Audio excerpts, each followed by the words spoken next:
I sail the ship of Theseus and swear upon this tale our voyage was continuous and wore out every nail. I sailed the ship of Theseus and swear she never sank, but the voyage was so arduous we swapped out every plank. I sailed on Captain Theo's ship, she never sunk, I swear. But by the 5th year of our trip, no starting piece was spared. We hailed it Captain Theo's ship, for it remained at his command. But by the 5th year of our trip, another ship was in our hand.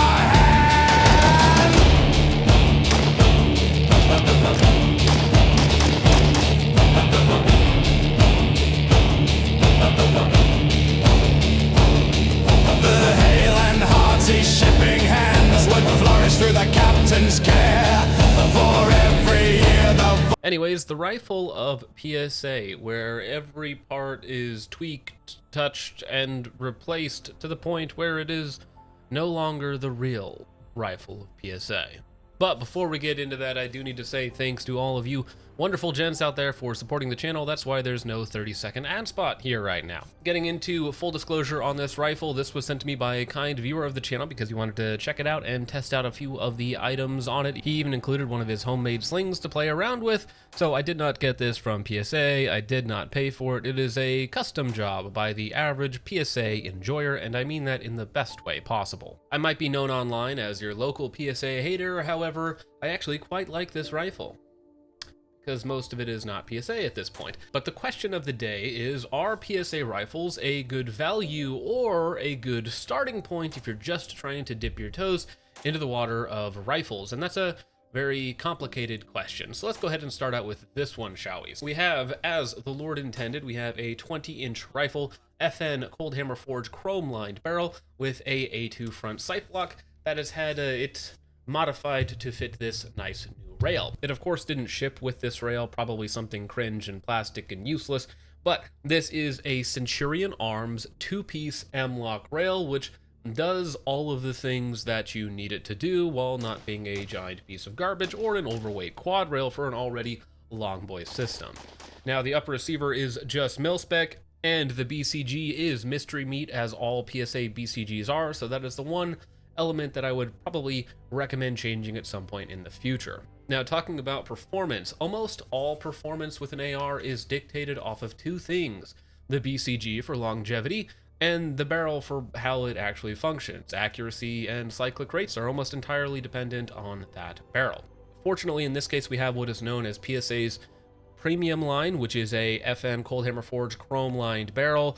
Allegedly, the FN barrels that PSA use are hand-me-down blems, but that is purely an allegation, and I can't substantiate that any more than random internet rumors from haters like me. Point being, you do get a quality chrome-lined hammer-forged barrel, even if it might be a factory second. Like almost everything FN related, it is mil-spec to a T, and at times to its detriment. For instance, here we have a 20-inch rifle-length system, 1 in 7 twists, as it should be, and it's a little bit on the gassy side, so it is a little bit punchier than it should be. It's not going to be the softest 20-inch rifle system on the market. That's going to be other barrels out there. It's fine, and it's certainly still smooth, and 5.56 doesn't have all that much recoil to begin with, but if you're looking for the smoothest 20-inch experience on the market, FN is not the way to go for that. On top of that, it is a government profile barrel, which is a little bit backwards. It's skinnier in the middle and then a little fatter towards the end, which makes it a little bit more unwieldy for a long boy, though this is certainly not a heavyweight build. When it comes to actually shooting the thing,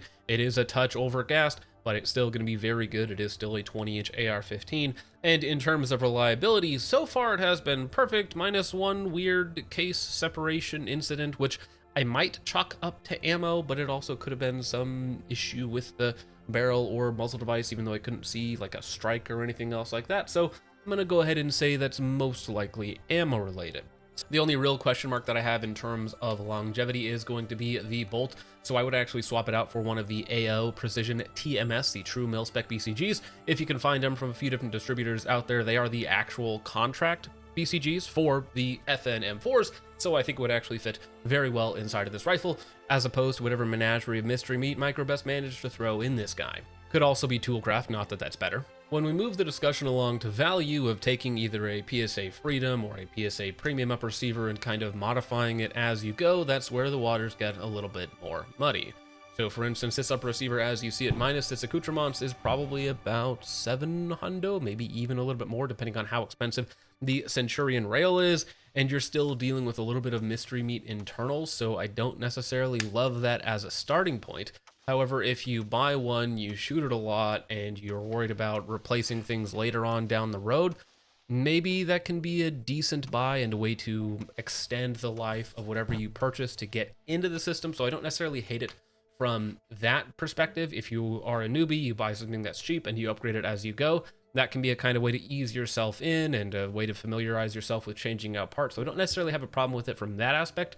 However, if you buy it specifically to swap out all the parts and to redo all the assembly, well, you probably should have just started with something else or built your own from scratch if that was your intention, because that's where you can actually get better parts for less money without having to worry about Palmetto State Armory's quality control or lack thereof. If you find yourself prior to the previous party where you have a Freedom or Premium Up Receiver and you're looking what you need to upgrade moving forward, well, unfortunately, it's basically everything. Now, the caveat to that is if you have one that has a good barrel, whether that's Premium, Saber, whatnot, if the barrel is good and you are happy with the performance, don't swap that out. However, you will probably want to swap out the handguard at some point and the BCG, so almost all of the important components. Now, if you have a cheaper one and you're not happy with the barrel performance, it's overgassed, it's inaccurate, well, you're going to be swapping out almost every component, so at that point, maybe you just save it as a beater-upper and upgrade to something else entirely, or you can upgrade it piecemeal depending on your budget. Is this PSA Upper Receiver in its current state good?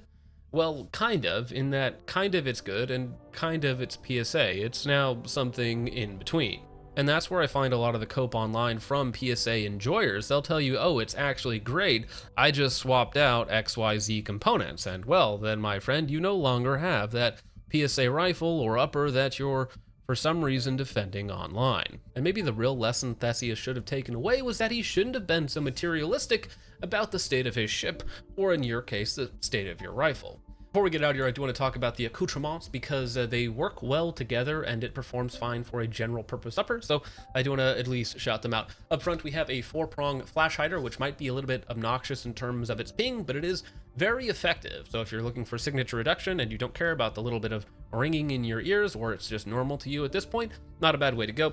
The light is a Surefire KF2-A-DFT, which is a very, very intense hotspot light, so probably 150, 200 yards is your max distance, and I actually like that quite a bit. Very simply mounted to the top rail. In terms of our optic stack, up front we have a SIG Romeo 40 Pro, which I know, SIG, shot and groin, whatever, get your jokes out now. Actually a really good red dot, probably the best T2 clone on the market with more features and all the things that you would expect out of a 20mm red dot. This one here specifically does have the BDC style reticle in it, so you have all the different options in there. Now behind it, much more interestingly, this is the Primary Arms GLX 6X prism, or sorry, magnifier, which is also just a prism. But I am going to have a dedicated video on this specifically, but suffice to say that it's actually more forgiving and more usable than I thought it would be, so I actually like it quite a bit when comboed with any sort of BDC dot up front. I think it helps you get the most out of that reticle, and the mount is a LaRue flip to side, which I also like. In the back we have a Magpul Pro flip up iron sight, and if I was a caveman I would have used it, but since I'm not, I did not, although it is a very fine backup iron sight. But that about does it for me, gentlemen. Let me know what you think of the Rifle of PSA in the comments down below. I look forward to reading all of your hate and love comments down there, and it is a good time. So thank you once again for watching. I hope you all enjoyed. I will see you in the next one. God bless.